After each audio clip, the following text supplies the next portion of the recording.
Apollo.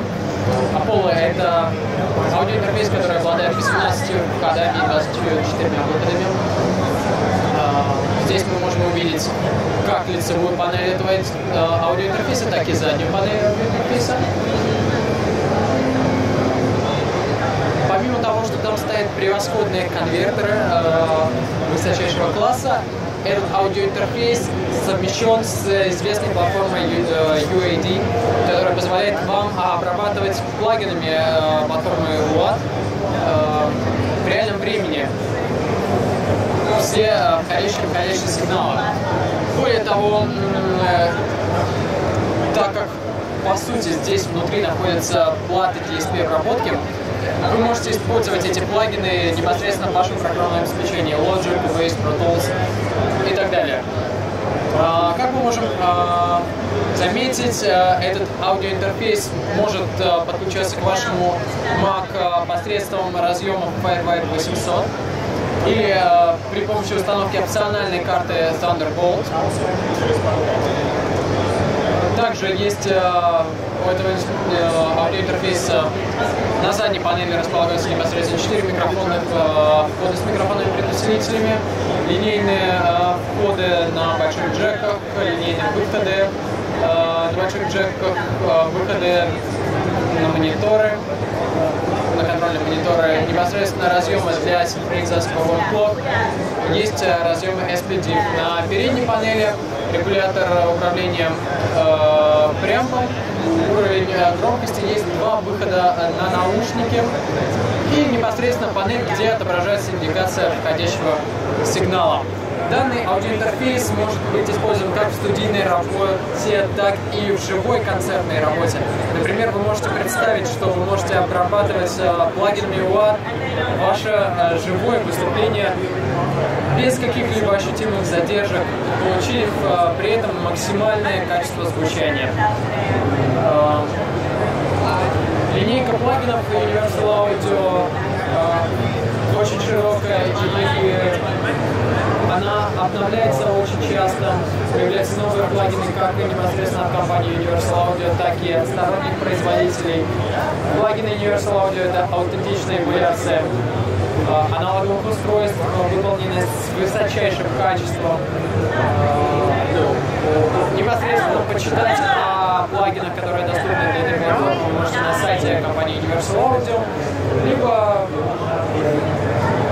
позвонить в магазин Musikmesse и задать все интересующие вопросы.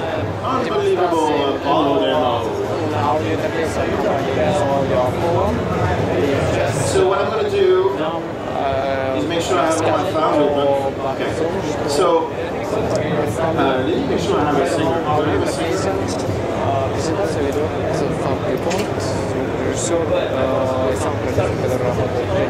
Yeah, just want to make sure the Liza is still in the building. It's okay. I have a few minutes. All right. So my name is Fab. Hi, Fab. I'm a music producer and mixer. I have a little studio in New York City called Flux. I also have a website called puremix.net, and I do a whole bunch of stuff. And most of the time I make music. And in December I was fairly lucky to get a call from UA, and they said, "Here's a new box. Would you like to play with it?" And I said, "Sure." So they sent me the one box, this one, and they gave me carte blanche to do whatever I wanted. So I called a bunch of friends and put everybody in my live room, and we recorded the song. So what I'm going to do today is I'm going to show you on a video how it was set up, and the kind of microphones we use, and you're going to hear the mix. It was done entirely on the UAD Apollo, 100% with the laptop, a couple of microphones, and that's about it. So I'm going to play the video so you have a visual idea of how we did it, and then after that we'll be able to look at the session and hear a singer and we'll do those kinds of things. Here we go. Everybody looked at each other and I was like, this feels good, it's warm, it feels like music. We just put the headphones on and play, and it felt great. I've been crying, but none of my tears will know why I've been crying and who I've been crying for.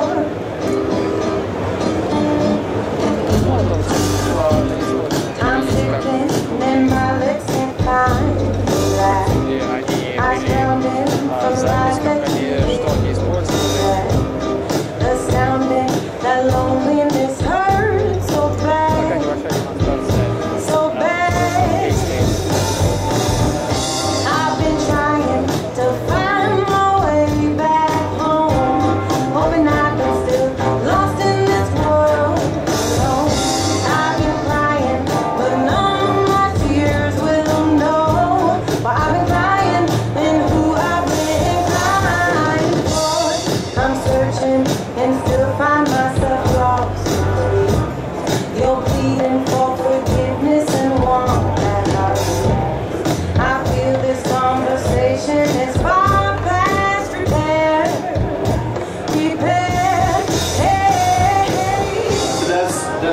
track. What you're listening to and what you're seeing are the same thing.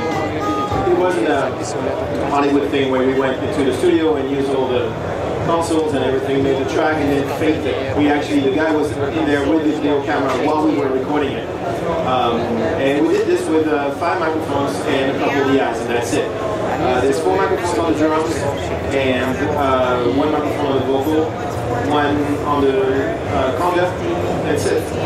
So let me tell you a little bit about the Apollo. The Apollo is the first audio interface made by Universal Audio. They've made compressors, they've made preamps, they've made converters, they've made plugins, but they haven't made an audio interface. This is the first one. It's a Firewire audio interface. In the summer, it will be Thunderbolt. Meaning that if you buy an Apollo now, you just have to put a card in it and you'll have Thunderbolt connection in the summer. Thunderbolt is the future of audio connection. It's very, very fast. It's the same as having a PCIe slot in a desktop, but for your laptop or for your desktop too, depending on what Apple decides to do to us as the next trend. Nobody knows. So it's a very, very modern, and actually it's the first Thunderbolt audio interface to be available. It has 18 inputs and 24 outputs. The philosophy of the Apollo is that it's an all-in-one box. So it has super high-end converters. I really like the sound of the converters. That's the first thing we noticed when we got the box, is how fast and how clean the converters were. Very nice transient retention, no mud, no shine, nothing that hurts your eyes. It's really smooth, very clean converter. So you get 8 converter ins and you get 10 converter outs, and you run through the whole thing. The first 8 analog inputs can be either line-ins, or the first 4 can be 4 mic preamps, integrated mic preamps, and there are also 2 high-Z inputs right here in the front. You have 8 analog outs, and you also have an extra pair of analog outs that are dedicated to monitoring, and they are subject to this control here, which is your volume control. So you have a mini monitor section in there. The beauty here is that it's digitally controlled analog. It's not a digital control. It's a digitally controlled analog. So considering how loud power monitors are these days, and you need to put a lot of padding on your material, it's nice to have a digitally controlled analog control for your volume, as opposed to have some piece of crap fader in the box. The other thing that's important is this 8 channels of ADAT in and out, up to 96K with the Smux format. 2 channels of SPDIF, and then work clock. You can see the ass of the box right here. Very pretty. So, what's special about the box? For me, 2 things: the sound and also the usability. Let me show you the console. They were very smart about the way they organized the system. This console is an abstraction of what's going on inside the box, meaning every channel represents an input of the Apollo. You see the first 4 channels, and you see there the controls. They can be high-Z, they can be mic, they can be line. You have a phantom, pad, polarity flip. You can make 2 together if you do a stereo. The next 4 are the other 4 analog inputs. They can be +4, -10. And then you have 8 ADAT inputs and a 2 SPDIF inputs. Everything is in the console. I like the console abstraction because it really speaks to somebody who's used the console before, which is a very simple way to work. You plug your microphone in your console, you screw with the EQ, then you insert a compressor or something, and then you take the direct out of the channel and send it to the DAW. This is exactly the same thing. So this is where the Apollo sets a new tone for audio interfaces. Everything here happens in real time. So see, for example, I have my Moog plugged into my high-Z input right here. I'm going to unmute input 1. It knows it's high-Z, you can see it up there. And I get tone right away. Makes a sound. And it's real time. I don't have any latency. It's below 2 milliseconds of latency. You don't have to go into a menu and adjust and say, you know, take the sample size, the buffer size of the 32 samples and hope it's going to work. No, that's not how this works. This is just plug it in and play across the board. So that's cool, but here's another layer of cool. Say, for example, you wanted to have some EQ on this. For example, 1073. You all know the UAD plugins, and they sound really, really good, very well modeled. You can have real-time plugins on your system. As a plugin in real time, hasn't changed my latency, there's still no latency. And then I can stack them up. So if I want a chorus, say if I want, I don't know, whatever, transit designer. Everything is real time. You can have up to 4 plugins per input in real time with no change in the flow or latency of the box. This wasn't possible up until now, basically. This is a brand new thing. The other thing that's pretty cool is that you have a switch here. It's either in monitor mode or it's in record mode. If it's in record mode, everything you record, you run through the console, goes straight to your DAW, Pro Tools, Cubase, Logic, whatever. If you're in monitor, you're just listening to them. So you can decide to commit or not to commit. A little bit like your relationship. You can commit or not commit. I choose to commit. There you go. Then you can always get divorced, right? I do that a lot. So the commitment to the plugins, not the divorce thing.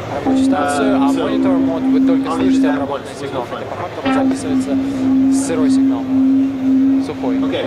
So then you switch to Pro Tools. Then you switch to Pro Tools, put your track in record, and because Pro Tools supports latency monitoring, I'm ready to go straight now. I don't have to adjust buffer sizes, I don't have to do anything, everything is ready to go. Everybody still with me? Yeah? Are you digesting? Are you being polite? Is anybody in the house tonight? Thank you.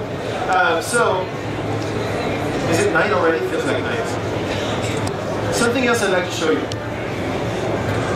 We've all been in a situation where we've been mixing a song for 2 days, not 6 months. Nobody here was mixing the same song for 6 months, right? No.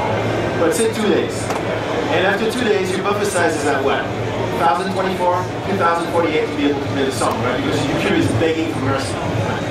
And then the singer comes in and says, I sang the wrong lyric. I sang the wrong lyric. So then you have 2 options. If you want your singer to be able to be tracked with 2,000 samples of latency, it's not possible. You just can't do it. With the Apollo, you can, and it'll show you. And no better than the singer to show you how the singer behaves. Hello, darling. This is Lysicope, ladies and gentlemen. Also known as the incredible Lysicope. So, are we live? Yes. So, I have an SM7 plugged straight through a Vovox cable straight into the Apollo. I just unmuted the channel. You notice that I have all these plugins in here. And I'm at, let me show you this detail because somebody asked me before. I'm at 512 samples of latency, which is pretty high. You can't really track a 512 samples of latency unless you have a very smart system. Right now, I said it's going to sync the box with no latency because per monitoring is handled by the Apollo. That's the key. So what I want to do is position myself in the first verse and play it. And while she's singing, I'm going to add plugins on her voice and try and get a good tone that we like. Fair enough? Alright, let's do that. Boom, boom.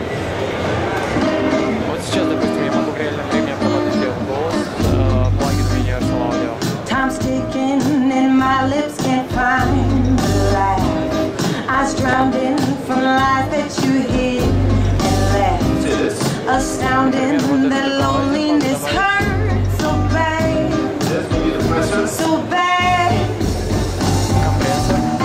I've been trying to find my way back home, hoping that I'm still lost in this world alone. I've been crying, but none of my tears will know. Well, I've been crying and who I've been crying for. Nice and Colby from New York City. So, I don't know if you noticed what just happened, but she was singing, I was recording in Pro Tools, I was going back and forth between the 2 pieces of software, I was installing plugins on, playing with them, and not having to stop transport, not having to think, and not hearing. Everything just works. And that's, as I said earlier, that was formerly known as impossible. As of now, known as absolutely possible with the Apollo. And that's the part that when we sat down that first day in December, I was like, whoa, I can do this. Not only can I do this, but I can do that too. Check it out. There's 2 Q systems with 2 hardware controls here with a lot of gains. I actually had the Q system for 4 people coming right from this box, just with these 2 outputs. every track on input can be sent to any of the two Q systems, HT1 and HT2, and there's also two auxes that you can route to whatever you want. So for example, say if I want to use an EMT250 on NISA for the next day, then I'll do that, and I'll just use aux 1 on her voice, change to the 250, and now I should have some reverb on her vocal in real time. Check, check. I have a little bit of reverb on her vocal. This is all happening in real time with no latency. And at the same time, I'm running up those plugins here and doing my mix. So that's pretty momentous. So as far as the sound goes, check this out. This is my drum sound. This is 4 microphones, right? Let me show you how it was done. This is how we recorded this track. Everybody's bleeding into everybody, which was kind of fun. We actually overdubbed the vocal because once we soloed the little Audix mic there was 80% drums, 20% vocals in that vocal mic. So we had to re-record the vocals. I grabbed the overhead, put it in the middle of the room, she did one take. As you may have noticed, she's pretty good. This is how we mic the drums. A Bayer, German microphone, M88 inside the bass drum, just one. And then SA57 on the snare. A lot of people like to put a little piece of duct tape on the snare to mute it. I like to put the whole roll. It's always fun. And then a pair of overheads. Loud and audio microphones, very nice. And it sounds like this. This is my bass drum. Flat. That's an M88, that's the way it sounds. Like very documentary style. You know, this is what your bass drum sounds like. In this particular case, there's a little bit of resonance because this drummer is actually a guitar player, and so and the bass player is actually a drummer. But it's nice to change seats, you know. So he chokes his head. He doesn't, like, you know, a lot of drummers just choke the head, and when you do that, there's a little peak of resonance in the 200 range that I hate. So in this case, it's actually it was below, it's a 22-inch bass drum, so it's a little lower, like it's an 89. So this is without my EQ correction. Сигнал без EQ коррекции. This is with. И это just a tiny bit cleaner. Removes that peak, that choking the head is just a pain in the butt. And then this is the snare drum raw. Just 57. This is using the built-in preamps of the Apollo. No compression, no EQ, and off-the-shelf microphones that sound pretty good. For this snare drum. Oh yeah, same problem. The bottom of the snare drum, you can hear the bottom of the snare drum being a little resonant, so I'm just going to tuck that and add a little bit of high ends. This is flat. With just a little bit of shine. So basically snare drum.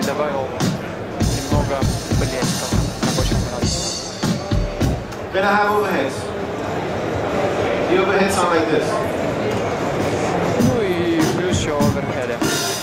Just like nice and dirty, the way they should be in New York City.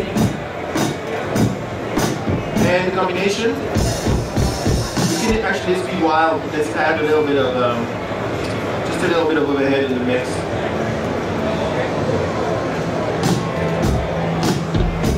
Just a little bit of life. That's it. 4 microphones straight through the Apollo. Any complaints? No, thank you. All right. The other thing we did is we just did the whirly and the bass straight through. I'll play with both of those. This is what the bass sounds like. The other time to the chorus we actually played. Straight DI from an old bass with old strings. I like that sound. He's a little uneven because, you know, he's a drummer after all. So I did a little bit of LA too. More in your face and more steady. Then a little bit of pull tape for the transform regulation, so it's a little tighter and a little bit forward and a little bit. This is flat. With just density really, just for thickness. And then the maximizer to get it a little, I find it a little, since it's a DI, it doesn't have any air in it. And I felt like it was a little too thick, so I thought it should be a little dirtier, and I used the maximizer for that. Check it out. I'm starting flat, I'm going to add more of it here. Can you see this moving? Alright, here we go. Yeah. That little rubbery thing. Я настраиваю максимайзер и вас начинает звучать более thing. Very nice. So that is the bass drum. Более плотно, с большим напором. Very simple. All Apollo. The Whirly, I kind of used it a little bit. I felt that the sound was kind of wrong for the song, but that's what I had in the room at that time, and we thought it was a good idea at the time. It always seems like a good idea at the time. So what I did is I distorted it on the way in using a plugin. Then with the rest of the pocket, I thought. Ну и я туда добавил там также несколько white distortion. I felt it was a little too prominent and it grooved funny because it took too much room. So what I did is I used the mode filter to make it sound like this. I'll just focus on it. So this is wrong. This is with the filter. To try and take some of that top edge off so I have more room for the samples. But then with the filter I lost a little bit of the groove.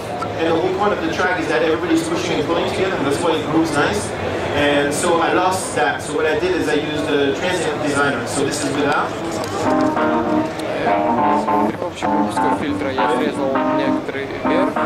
Now you hear it, there's a tax back on. And then since I could, I added a little delay. Just a little space. And all the track together sounds like this. Nice and lazy.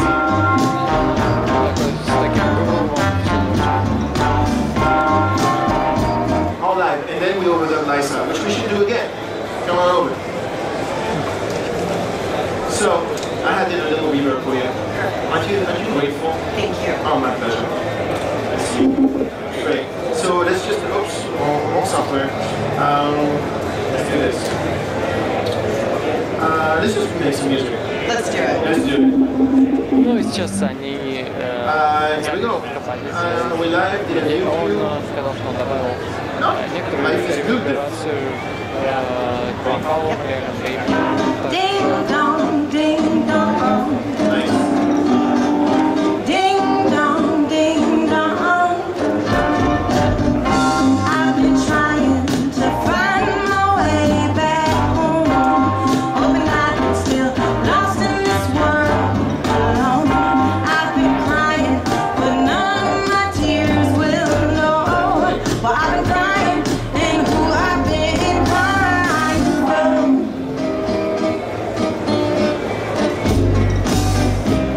Time's ticking and my lips can't find the light. I was drowning from lies that you hid and left. Astounding that loneliness hurts so bad, so bad. I've been trying to find my way back home, hoping I'm not still lost in this world alone. I've been crying, but none of my tears will know. Well, I've been crying, and who I've been crying for. I'm searching and still find myself lost in tears. You're pleading for forgiveness and want back our years. I feel this conversation is far past repair. Repair, oh, I've been trying to find my way back home, hoping I'm still lost in this world alone. I've been crying, but none of my tears will know. Well, I've been crying, and who I've been crying for. You judge a book by its cover, so how to come so close to not discover? Mesmerized by lies, hypnotized in spite of all the signs that say go, go.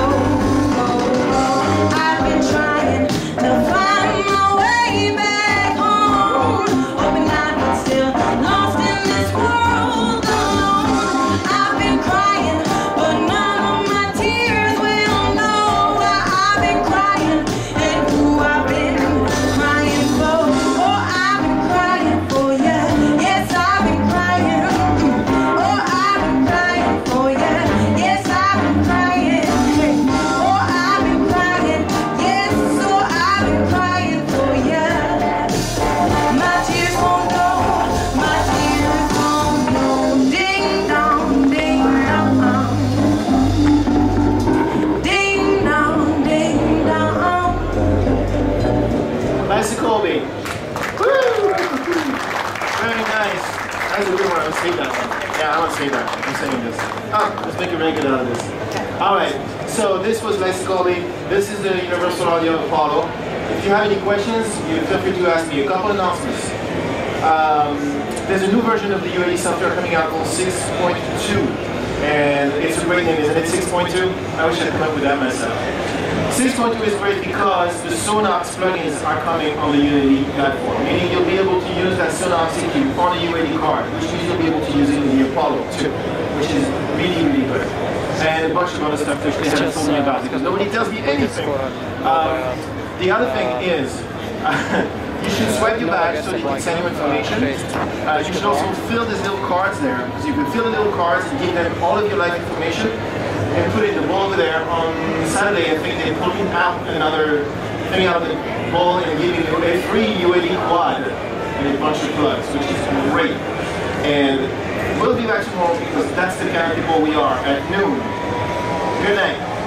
Ciao.